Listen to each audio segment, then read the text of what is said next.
Uh, my story is interesting in that I went in for my annual routine checkup. And I went in his office, and when I walked in, he had his back turned to me. And when he turned around, he had tears coming out his eyes, and I went into a panic. And I said, "What's wrong? Is Janice, something wrong with his Janice?" His wife is a pediatrician. And he looked at me and he said, "No," he said, "your pap smear results came back." And he said, "You have cancer." And I looked at him and I said, "I don't smoke." And he said, "No, not that kind of cancer. You have cervical cancer." And it's been 23 years, and to this day, I still don't remember that drive back to my office. At the time, I was 30 years old, and I was thinking about, I was ready to have a child. And I remember going to church on a Sunday. And the children's choir was singing that Sunday, and it was the day after I had got my diagnosis. And they said to me that I was going to have a complete and total hysterectomy. And on that particular Sunday, I was to be admitted, and I remember being really scared and I didn't want to go. And so I stayed at church a little longer. I went to the hospital, and I laid there, and I remember thinking to myself, I said, I have no children. And that was the most devastating thing for me at that point. And the fact that I was going to feel like, I felt like I wasn't going to be a woman that was being taken away from me, and I was angry about that. And I cried the whole time I was there the first night and went through the process. My younger sister, Carrie Ann, was 36. She had been complaining about, heavy periods and, just not feeling well. She was run down, working, just didn't go to the doctor very often.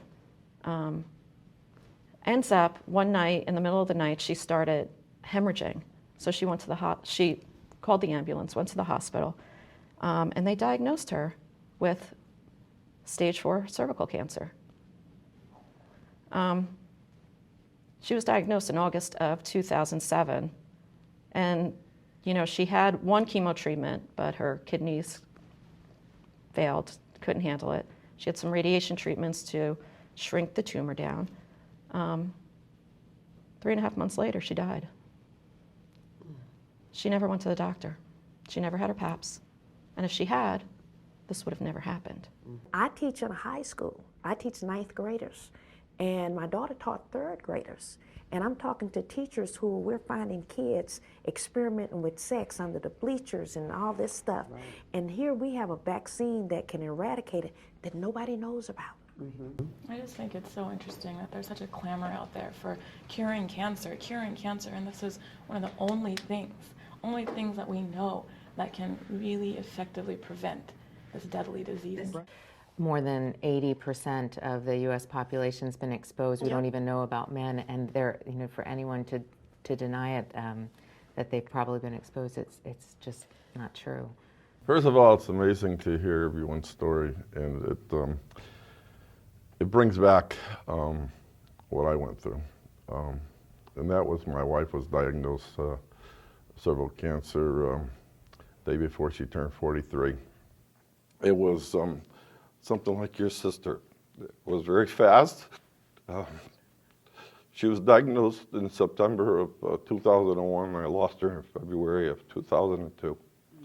And I remember something that you said about fighting, and I remember having that conversation with her, that you have to fight, because I wanted her to stay with me. And that was a hard thing to do, but she did fight.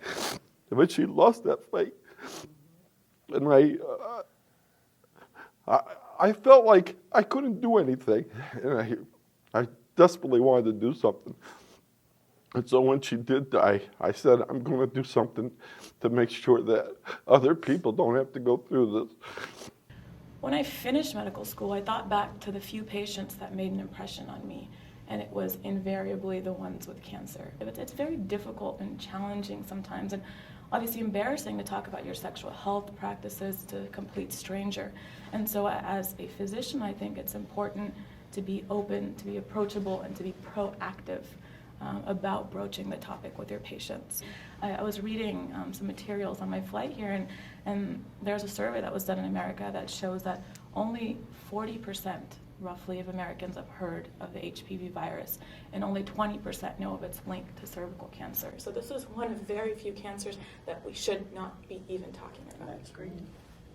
I'm thinking about some of the things that I deal with every single day for the rest of my life.